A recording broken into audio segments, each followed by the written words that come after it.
Alhamdulillahilladzi anzalas sakinata fi qulubil mu'minin wassalatu wassalamu ala asyrafil anbiya'i wal mursalin wa ala alihi wa ashabihi ajma'in. Asyhadu an la ilaha illallah haqqul mubin wa asyhadu anna Muhammadan abduhu wa rasuluhu khatimul anbiya'i wal mursalin. Allahumma shalli ala sayyidina Muhammad wa ala alihi wa sahbihi wasallam. Puji sareng syukur kita panjatkan kepada Allah yang Maha Ghafur, Allah yang Maha mengatur, dan kita hidup di dunia ini akan menuju alam kubur. Maka dengan demikian kita harus hidup ini harus teratur. Jangan sampai kita terbentur, karena Allah sudah membuat aturan-aturan dengan Al-Quran, aturan-aturan yang ada dalam Islam dengan aturan-aturan yang Allah sudah programkan. Maka apabila orang sudah berada dalam jalan dan aturannya, maka senantiasa hidupnya akan nyaman, hidupnya akan merasa tentram, hidupnya akan merasa jauh daripada keguncangan-keguncangan. Untuk itulah maka kita semua hadir di hari yang barokah, hari Jumat, dan juga di bulan yang barokah, bulan Ramadan, dan juga saat yang istimewa, yaitu tadi kita sudah berada di sulusu minal lail, sepertiga malam akhir. Jikalau ibadah kita diterima oleh Allah Subhanahu wa taala, maka itu adalah kebahagiaan yang sangat istimewa, karena itu akan menjadi ahli surga. Cuma sayang mungkin kita tidak tahu apakah diterima atau tidaknya ibadah kita, maka selalu kita beristighfar kepada Allah Subhanahu wa taala dan memohon kepada Allah Subhanahu wa taala, berdoa, mendoakan dan mohon doa dari Allah. Untuk itulah maka mari kita berdoa dulu. Yang pertama, mudah-mudahan kita dikuatkan iman Islam. Yang kedua, kita juga dikuatkan fisik, baik lahiriah batiniahnya. Berikan kekuatan dengan diberikan keturunan yang soleh dan solehah, karena itu adalah satu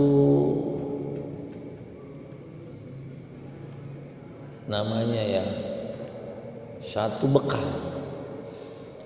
untuk kita tatkala kita sudah tiada, maka keturunan kita yang mendoakan, gitu. Dan yang selanjutnya kita berdoa semoga Allah melimpahkan atau memberikan kita rizki yang halalan, thayyiban, mubarakan, manfaatan li hayatina. Syai'ulillahi lana wa lahumul Fatihah. A'udzubillahi minasyaitonir rajim. Bismillahirrahmanirrahim. Alhamdulillahirabbil alamin arrahmanir rahim maliki yaumiddin. Iyyaka na'budu wa iyyaka nasta'in ihdinas siratal mustaqim shiratal ladzina an'amta 'alaihim ghairil maghdubi 'alaihim waladdallin. Amin ya Allah ya Rabbal alamin. Hadirin para jamaah yang berada di Masjid Agung ini khususnya yang Allah telah pilih. Satu lagi keistimewaan kita pada hari ini, kita sedang berada atau sedang menjalankan ibadah puasa. Setiap Allah memberikan perintah pasti ada faidah, dan setiap Allah melarang satu peristiwa atau satu amalan, maka pasti yang dilarang itu akan menimbulkan madarat. Itu sudah pasti. Sekali lagi, setiap Allah memberikan perintah maka di dalamnya pasti ada faidah.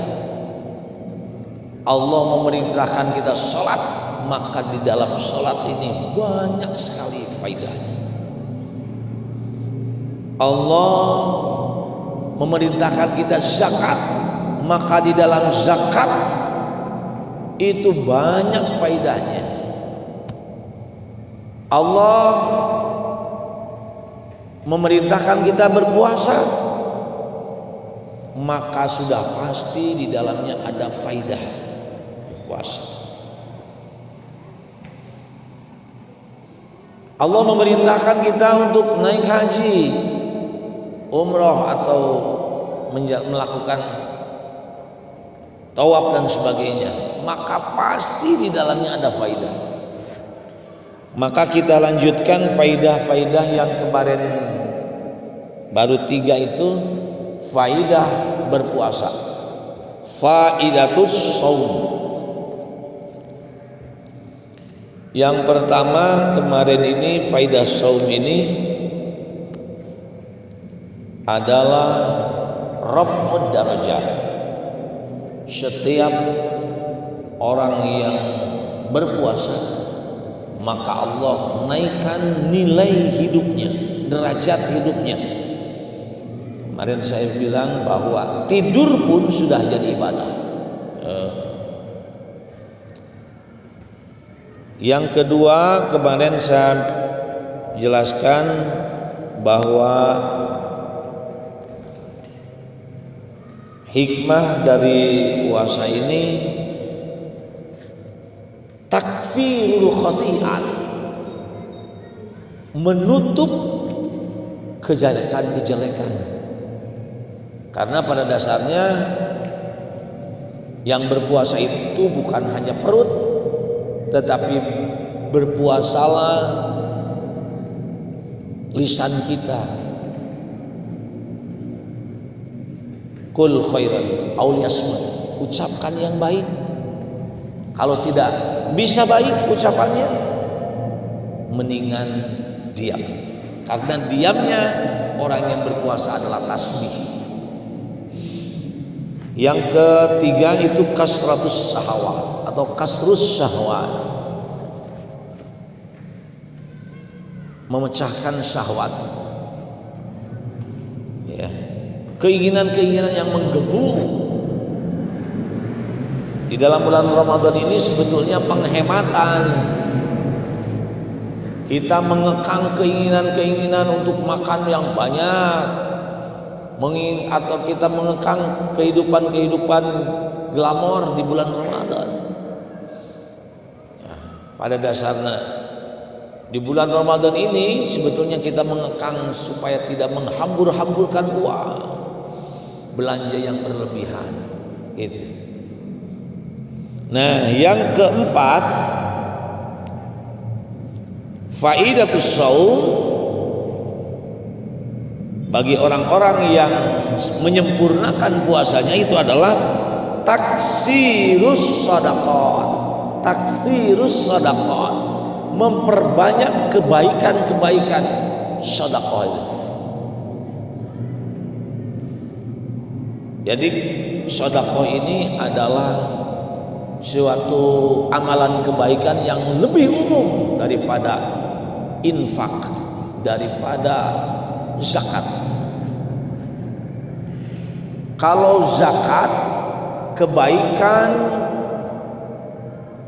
yang aturan-aturannya sudah ditentukan Allah. Itu zakat. Tidak bisa zakat itu sekahoyong kita. Ada nisabnya, ada haulnya, ada takarannya, apa saja yang harus dizakati, itu zakat. Aturannya jelas. Kalau infak, sesuatu kebaikan yang dilakukan kita memang jadi tanggung jawab kita, tapi aturannya tidak diatur oleh Allah. Contohnya nafkah kita terhadap keluarga kita, kepada istri dan anak, itu memang kewajiban kita, tanggung jawab, tapi tidak ditentukan besarnya oleh Allah. Berapa kita nafkah sebagaimana kekuatan kita. Kita mau infak ke masjid, itu tanggung jawab kita, tetapi besarnya itu tidak ditentukan, sekemampuan kita. Itu namanya infak atau nafkah. Nah, kalau sedekah itu lebih umum lagi, bukan dengan harta saja. Kalau ada orang yang punya harta dengan hartanya, apabila dengan tenaganya, dengan ilmunya, dengan wajahnya yang berseri-seri pun itu sedekah. Gitu. Kita mengajak orang itu sedekah. Kita menjauhkan diri dari musibah orang itu adalah sedekah. Di dalam Sumbul Iman itu sampai ada orang yang mengambil salah satu paku payung aja, paku payung. Di perjalanan Anda lihat paku payung diambil di situ, kemudian disimpan pada tempat yang jauh dari orang itu, maka itu sedekah. Dan biasanya itulah yang biasa tidak terasa sedekah. Sehingga Imam Al-Ghazali menyatakan seseorang yang masuk surga itu dengan tidak diperhitungkan. Ada orang yang masuk surga itu, ya beliaulah ditanya, apakah karena Imam Al-Ghazali masuk surga itu karena buku-bukunya yang banyak, karena mungkin keilmuannya yang sangat hebat. Tapi ternyata ada sesuatu kisah bahwa dimasukkannya Imam Al-Ghazali nanti kepada orang-orang yang menjadi ahli surga itu karena saat beliau nulis dengan kalam dulu itu, kemudian ada tintanya. Pada waktu nulis beliau, kemudian ada seekor nyamuk yang di situ minum dari tintanya, karena kalau tinta itu wangi, dia sedot gitu. Kemudian Imam Al-Ghazali menatapnya dan membiarkannya, sehingga setelah minum kemudian terbang kembali nyamuk itu. Nah, dijelaskan dalam kisah itu, itulah yang menyebabkan Anda menjadi orang-orang yang masuk dengan orang-orang yang masuk masuk surga. Wah, luar biasa. Ternyata hal yang dianggap kecil oleh kita, oleh Allah menjadi besar. Ada yang dianggap besar sama kita, ternyata kosong nilainya. Kalau bukan saya yang membangun ini, wah, tidak akan jadi. Ini semua hasil karya saya. Ini, waduh, kawasan kalau bukan saya dulu lagi menjabat, tidak akan jadi. Sepertinya besar itu jasa, tapi ternyata di mata Allah kosong, namanya muflis, tidak nampak apa-apa. Kenapa? Karena dia ingat terus nikmat itu. jasa itu diingat-ingat terus. Tapi karena itu hanya seekor nyamuk yang ngambil tintanya, dia tidak ingat-ingat. Itu kadang-kadang kita nolong orang hanya sekedar micen beling aja gitu di tempat yang takut orang kena musibat, maka itu adalah salah satu sedekah. Nah, orang yang berpuasa ini takdirus sedekah. Mari kita sama-sama menanamkan kebaikan. Apapun harus berbuat baik. Yang kelima, faidatul shaum, faidah berpuasa ini adalah yaitu taufir ta'ah, meningkatkan ketaatan kepada Allah Subhanahu wa taala. Bahasa kita ini maksakeun. Dina Ramadan mah kapan aya nutara ka masjid oge. Minimal hari pertama mah ikut tarawih. Itu. Pinuh masjid itu. Itu minimal itu. Artinya mendorong untuk kebaikan dan ketaatan. Karena adanya puasa, apalagi Ramadan, maka terdorong orang semuanya menghentikan hal-hal yang buruk. Akhir Ramadan mah tuh ulah kikituan minimal. Gitu. Jadi mencegah kepada kejelekan. Kemudian ketaatan yang lainnya. Maka salah kalau kita ini di bulan Ramadan ini menghentikan pengajian, menghentikan aktivitas yang baik, menghentikan karena Ramadan. Aduh, kalau Ramadan berhenti, bukan berhenti, perbanyak ketaatan itu.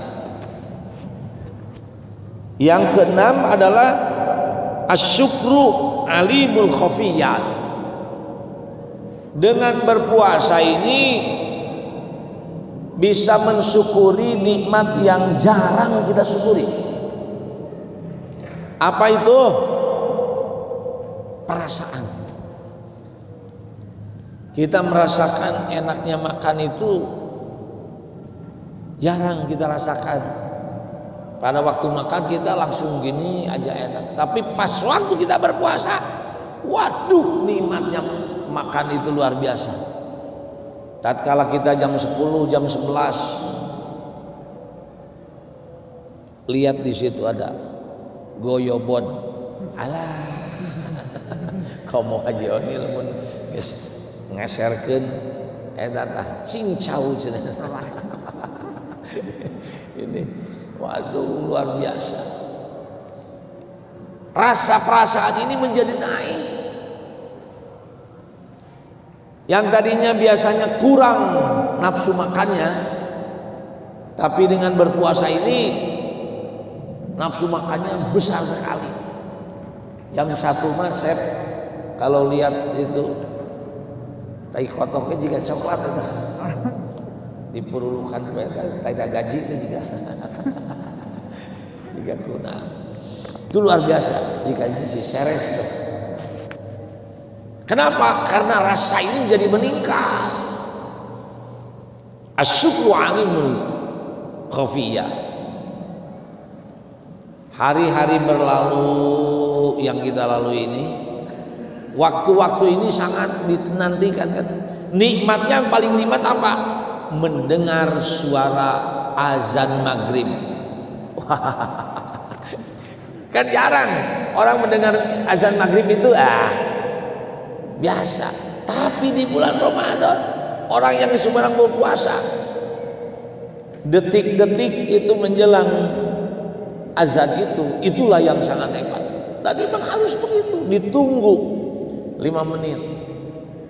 5 menit lagi kita nunggu suara azan. Allahu Akbar. Aduh luar biasa. Kalau di kampung itu pakai beduk dulu. kakarak itu guys deg-deg ka hate teh ciledu Allahumma lakasuntu wa bika amantu. Allah, di situ sangat nikmat luar biasa. Berbeda orang yang tidak berpuasa. Coba beda.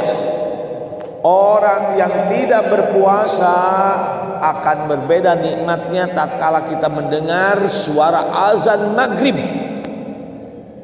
Ya, itu tidak bisa. Kenapa? Karena Rasulullah menyatakan farhatani, dua kenikmatan, dua kebahagiaan bagi orang yang berpuasa. Satu, tatkala buka puasa. Yang kedua, liqa'ir rabbik, tatkala kita akan memandang Allah nanti di surga. Itu luar biasa. Yang ketujuh terakhir ini menurut Syekh Izzuddin, ya, Dr. Izzuddin. Syekh Izzuddin menyatakan gitu, ada 7 faidah. Yang ketujuhnya adalah al-injizari an khawatiril ma'asi wal mukhallafat, menekan terhadap bahaya-bahaya maksiat. Tadi dikatakan Ramadan itu bisa mengerem bermaksiat. Walaupun mungkin ada yang lulus di situ remnya, ada yang lolos remnya. Kalau yang lulus pakem tuh, rek abab. Kemudian juga kita akan bertengkar. Afwan, ana shaim. Maaf, saya sedang berpuasa. Mual amak. Itu lulus. Yang lolos, coba lihat di TV. Justru di bulan Ramadan tawuran di mana-mana. Wah, silih paredong, silih apa, antara kampung dan sebagainya. Kaget juga nih. Berarti dia lolos remnya, blong remnya. Tapi kalau kita yang lulus, remnya pakem, tatkala melakukan aktivitas, jangan, sedang berpuasa, gitu. Kemudian mau bikin tempat makan makanan pada siang hari, sedang berpuasa, tutup. Rumah makan tutup dulu, nanti jam 4 aja, setengah 4. Nah, itu berarti tertekan, ditekan sengaja. Bagus itu. Di siang hari ada orang, minimal orang-orang yang jahat saja, orang-orang yang tidak baik, sedikit malu. Tapi tatkala umpamanya dia makan minum, ya apalagi mabok-mabokan di siang hari, kecuali yang lolos remnya. Ini kita sangat prihatin tatkala Ramadan ini semakin dekat dengan Idul Fitri, semakin dekat dengan akhir Ramadan, itu semakin meningkat kriminalitas biasanya. Banyak orang yang kekoloyongan, nyari uang dan sebagainya, pakai minuman dan sebagainya. Itulah kita sekarang harus berikan pembinaan. Kalau memang mereka kurang hartanya, berikanlah dari sedekah kita ini kepada mereka, supaya mereka tidak kekoloyongan seperti itu. Nah, kecuali kalau di mereka ini sudah berunding dan menjadi sebuah sahabat dengan iblis dan setan. Padahal di bulan Ramadan setan itu sudah dirantai dan dibelenggu. Nah, kecuali setan sudah menyiapkan generasi-generasinya. Tatkala setan ini dirantai, cek setan, nanti bulan Ramadan saya nanti di penjara, kamu jadi wakil saya. Sudah menyiapkan itu setan mulai dari bulan Rajab itu. Supaya nanti bulan Ramadan kamu berkeliaran menjadi wakil saya. Nanti kita akan bahas tentang kenapa di bulan Ramadan ada yang Rasulullah menyatakan setan itu dibelenggu, kenapa masih banyak kemaksiatan, banyak orang yang melakukan maksiat. padahal setan itu sudah dibelenggu, tutup pintu neraka, tetapi seakan-akan terbuka. Kenapa? Nanti jawabannya ada Syekh Al-Qurtubi yang akan menjawabnya, insya Allah di lain kali. Mari kita berdoa kepada Allah Subhanahu wa taala agar senantiasa kita dikabul oleh Allah Subhanahu wa taala hajat-hajat kita. Semoga Allah memberikan keberkahan di bulan Ramadan ini. Semoga Allah memberikan satu kenikmatan yang sangat istimewa kepada kita sekalian, nikmat beribadah. Allahumma shalli wa sallim wa barik wa sallim, amin ya Allah ya rabbal alamin. Allahumma innaka afuwwun karim tuhibbul afwa fa'fu anna ya karim. Allahumma innaka afuwwun karim tuhibbul afwa fa'fu anna ya karim. Allahumma innaka afuwwun karim tuhibbul afwa fa'fu anna ya karim. Subuhun kudusun Rabbuna wa Rabbul malaikat wa ruh. Subuhun kudusun Rabbuna wa Rabbul malaikat wa ruh. Subuhun kudusun Rabbuna wa Rabbul malaikat wa ruh. Syai'u lillahi lana wa lahumul Fatihah. A'udzu billahi minasyaitonir rajim. Bismillahirrahmanirrahim. Iyyaka na'budu wa iyyaka nasta'in. Mustaqim siratal mustaqim. Demikian wallahul muwaffiq ila aqwamit thoriq. Assalamualaikum warahmatullahi wabarakatuh.